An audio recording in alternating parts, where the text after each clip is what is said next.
ये बिल 1996 में देवगौड़ा जी ने प्रस्तुत किया था। उस समय पे जैसे ही वो प्रस्तुत करने के लिए खड़े हुए, मैं साथ में खड़ी हो गई, क्योंकि बिल का ड्राफ्ट उसी समय हम लोगों के सामने पेश हुआ था। तो मैंने उनसे कहा कि जब तक आप इसमें एसटी, एससी और ओबीसी का स्पष्ट नहीं करते हैं, तब तक आप इस बिल को वापस ले लीजिए। और मैंने ये भी कहा कि एसटी और एससी को तो आप संवैधानिक अनिवार्यता के कारण दे देंगे, लेकिन ओबीसी महिलाएं पीछे छूट जाएंगी, इसलिए इसमें ओबीसी का प्रोविज़न करिए और इस बिल को वापस लीजिए। देवगौड़ा जी ने मेरा सम्मान किया और बिल को ये कहते हुए वापस ले लिया कि मैं बिल को वापस लेता हूँ, स्टैंडिंग कमेटी को सौंपता हूँ। और सब कुछ इतना अचानक हुआ कि मेरी पार्टी के लोग भी नाराज़ हो गए और पूरा सदन नाराज़ हो गया। लेकिन अचानक सदन दो हिस्सों में बंट गया इसी बात को लेके। और जब सदन में हंगामा हो गया, अटल जी हमारे नेता थे, हम बाहर आ गए तो मेरे साथ जॉर्ज आ गए, मुलायम सिंह जी की पार्टी के लोग आ गए, नीतीश कुमार जी आ गए, और हमारी पार्टी के लोग भी, पिछड़े वर्गों के जो सांसद थे वो मेरे पास में आ गए। और अटल जी ने मुझे पूछा कि क्या हो गया बेटा। तो मैंने उनको बताया कि देश में पिछड़ी जातियों की संख्या सर्वाधिक होते हुए भी इस बिल में उसका प्रोविज़न नहीं होना, ये देश की महिलाओं के लिए, पिछड़ी जाति की महिलाओं के लिए अच्छा संकेत नहीं है। तो जब आरक्षण में एक विशेष आरक्षण हो ही रहा है, तो फिर इसमें हम वो प्रोविज़न भी कर सकते हैं, और आबादी के अनुपात में और रिजर्वेशन के अनुपात में हम ओबीसी को मंडल कमीशन के हिसाब से दे सकते हैं। मैंने यहाँ तक सुझाव दिया कि जो मंडल में मुस्लिम जातियाँ भी लिस्टेड हो गई हैं पिछड़ों में, उनकी महिलाओं को भी इसमें जगह मिल सकती है। तो इस बात पर जब स्टैंडिंग कमेटी को बिल गया तो जॉर्ज साहब का प्रस्ताव था कि मुझे ही अध्यक्ष बना दिया जाए स्टैंडिंग कमेटी का, लेकिन चूंकि मैं एक पक्ष थी, एक पार्टी थी, मेरा एक मत था, इसलिए डॉक्टर कामरेड गीता मुखर्जी को उसका अध्यक्ष बनाया गया। और हर बार पार्टी के प्लेटफॉर्म पे मैंने मुद्दा उठाया और अटल जी और अडवाणी जी ने मेरा हमेशा साथ दिया। हर पार्टी की राष्ट्रीय कार्य समिति की बैठक में मैंने मुद्दा उठाया। जब मैं मिनिस्टर थी तो एक दो बार अटल जी ने इस बिल को लाने की बात कही, तो मैंने कहा कि आप ओबीसी के प्रोविज़न के बिना मत लाइएगा इस बिल को, नहीं तो मैं सदन में भी इसके विरोध में खड़ी हो जाऊंगी। तो इसलिए किसी ना किसी वजह से वो रुका रहा। मैंने आज कल जब मुझे खबर लगी आ रहा है, सुबह खबर लगी कि आ ही रहा है, तो मैंने सुबह तुरंत प्रधानमंत्री जी को लिखा और याद दिलाया। तब वो चीफ मिनिस्टर भी नहीं थे, ये तब की बात है 96 की। तो मैंने उनको पूरा याद दिलाया सदन का घटनाक्रम, और उनको कहा कि मैं आपको कई बार कैबिनेट में ये बात कह चुकी हूँ, क्योंकि कैबिनेट में भी महिला जो कैबिनेट मिनिस्टर थी वो कहती थी कि आप इसको ले आइए, तो मैं तुरंत कह देती थी प्रधानमंत्री जी ओबीसी वाले फैक्टर को अंदर करके ही इसको लाना ठीक रहेगा। तो मैंने उनको आज चिट्ठी लिखी, प्रधानमंत्री कार्यालय से पुष्टि हो गई कि प्रधानमंत्री जी तक चिट्ठी पहुंच गई।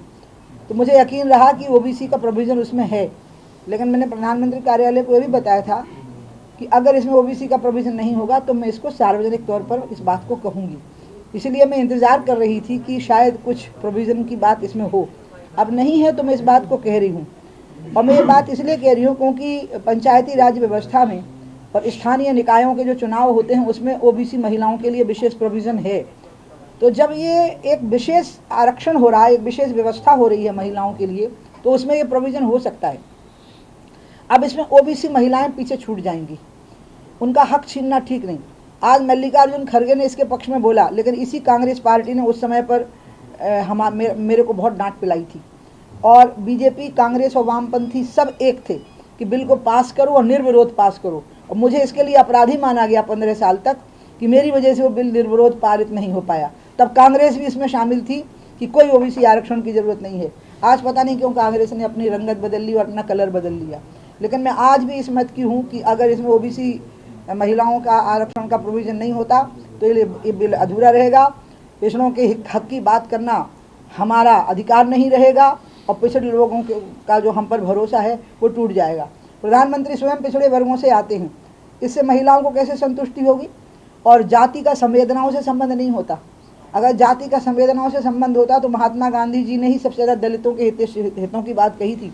अगर बाबा साहब अम्बेडकर के बराबर ही किसी ने दलितों के हित की बात कही थी तो वो उस व्यक्ति ने कही थी जो स्वयं दलित नहीं था। इसलिए संवेदनाओं का जाति से संबंध नहीं होता, और संवेदनाओं से जातियों की संतुष्टि भी नहीं होती। ज़रूरी होता है कि उनको हक मिले, उनको अधिकार मिले। मध्य प्रदेश में भी मैं शिवराज जी को अब कहने ही वाली हूँ, तो ठीक है, दिल्ली में जो हो गया इसके खिलाफ अभी बात चलेगी, अभी अभियान चलेगा अभी आज से। लेकिन मध्य प्रदेश में जब आपने 50% आरक्षण की बात कही है तो दीजिए, और इस 50% आरक्षण में आप आधा हिस्सा निकालिए पहले बाहर, और उसमें एसटी, एससी और ओबीसी महिलाओं का प्रोविज़न करके विधानसभा की सीटों को आप तय कर लीजिए। पहले पार्टी के लेवल पर तय कर लीजिए और दिखाइए, पहले अपनी पार्टी का चरित्र दिखाइए, उसका कैरेक्टर दिखाइए। इसके लिए ज़रूरी नहीं है कि तुरंत आरक्षण लागू करने की व्यवस्था हो। मन के अंदर अगर बात होगी तो ये हो भी सकता है, क्योंकि मध्य प्रदेश पूरे भारत का नाभिकीय केंद्र है, मध्य में है। यहाँ से ये बात शुरू होनी चाहिए और ओबीसी महिलाओं को यहाँ विधानसभा में 50% सीटें महिलाओं को मिलनी चाहिए, और उसमें एसटी, एससी और ओबीसी का जो हिस्सा है वो 50% होना चाहिए। और उस 50% में भी जिस प्रकार की हिस्सेदारी संवैधानिक व्यवस्था में है वैसी होनी चाहिए।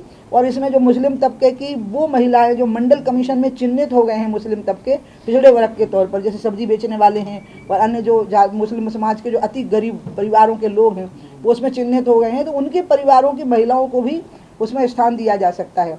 तो मैं प्रधानमंत्री जी से मैंने बहुत आग्रह किया है उस पत्र में, वो पत्र मैं आज आपके बीच में बांट रही हूँ। और मैंने हमेशा पार्टी के प्लेटफॉर्म से उठाया और इसको पार्टी ने कभी मेरी बगावत नहीं माना, बल्कि अटल जी ने मेरी भावनाओं का बहुत सम्मान किया। क्योंकि मैंने अटल जी को, मैं अंत में ख़त्म कर रही हूँ आपके सवालों के लिए, मैंने ये कहा था कि आपकी 13 दिन की सरकार बन के रह गई, इसलिए तो देवेगौड़ा जी की सरकार बनी, क्योंकि पिछड़ी जाति के लोगों ने आपका साथ नहीं दिया, वो आपका विश्वास नहीं करते, भरोसा नहीं करते। अगर आपको उनका विश्वास और उनका भरोसा जीतना है तो आप पहले ये सुनिश्चित करिए कि आप उनके साथ हैं, क्योंकि जितनी पिछड़ी जातियों के लोग हैं ये हिंदुत्व विरोधी नेताओं के साथ जा रहे हैं, चाहे वो बिहार में हो और चाहे वो यूपी में हो। मैंने कहा जबकि वो सब हिंदुत्ववाद के लोग हैं, राष्ट्रवाद चिंतन के लोग हैं, लेकिन वो मजबूरी में हमारे साथ नहीं आ रहे हैं, क्योंकि हमारे यहाँ पर उनको कोई जगह नहीं मिल रही है। वो उनको लग रहा है कि हमारे यहाँ पर उनके लिए कोई जगह नहीं है, उनका कोई स्थान हमारे यहाँ नहीं दिख रहा है, और इसलिए वो दूसरी जगह जा रहे हैं, जबकि विचारधारा से वो हमसे ज़्यादा हिंदुत्ववादी हैं, पिछड़े। तो मैंने उनको कहा कि इसलिए मुझे ये बात कहने दीजिए, बोलने दीजिए, और ये बात मेरी यूएसपी बन गई, पार्टी की यूएसपी बन गई। यूपी में मुझे इसी बात पे घुमाया गया कि मंडल और कमंडल, राम और रोटी दोनों उमाने एक कर दिए हैं। बिहार में भी इसी बात पे घुमाया गया, और अद्भुत बात हुई कि इस बात में सारे लोग इस बात पे एक रहे, चाहे मुलायम सिंह की पार्टी हो, चाहे नीतीश कुमार की पार्टी हो, और हमारी भारतीय जनता पार्टी का एक बहुत बड़ा तबका था जो इस मामले में मेरे साथ बना रहा। तो मुझे खुशी है, गर्व है, अभिनंदन है कि महिलाओं का आरक्षण आ गया, लेकिन इस बात की कसक है कि इसमें ओबीसी महिलाएं वंचित हो गई, और मैं इस अवसर को उनको लाभ नहीं मिल पाया, इसके लिए प्रयास जारी रखूँ।